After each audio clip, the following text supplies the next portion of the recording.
they were deprived an opportunity to vote. In other words, this court must also try to establish some rules of engagement. Are we going to be holding this country at ransom as we process these petitions, which are, to say in very modest terms, very frivolous? One comes and says 500 people are denied an opportunity to vote, and then he gets away with it. Juria is a very good example of what states in America have now resolved to do. They do punish a pleader who files a pleading with the full knowledge that what is being pleaded is incorrect. I go to another area of so-called suppression of votes. This is another constant denominator, that is suppression of vote, because one level of votes was not held. And the question is, where is the empirical evidence? Empirical evidence that because there is no voting for a senator, then the turnout for votes for the presidency are suppressed, and suppressed in relation to only one candidate, not both candidates.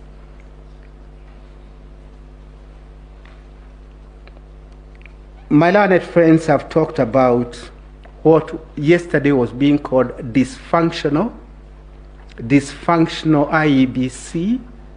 It is not dysfunctional IEBC.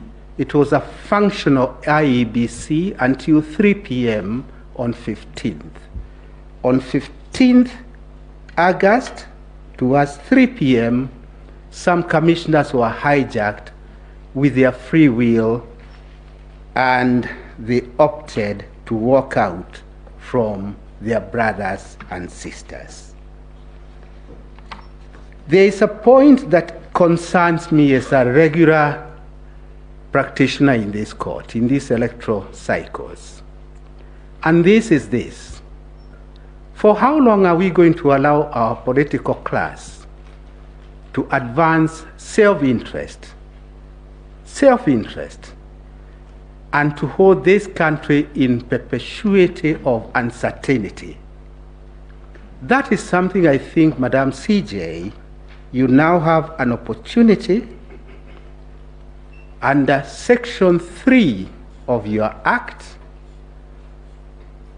The first fundamental in Section 3 is your true north, is supremacy of the Constitution.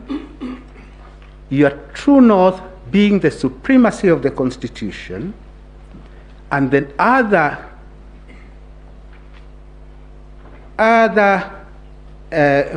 factor to consider is that this court is required to help us develop even a political path for this country. Those two become very important aids in how we deal with the political class. I'll come to that towards the end. But it is something of concern, because unless it is captured early, I do not see great hope in the way we are proceeding. Madam CJ, first and second respondents are very ordinary Kenyans, very ordinary.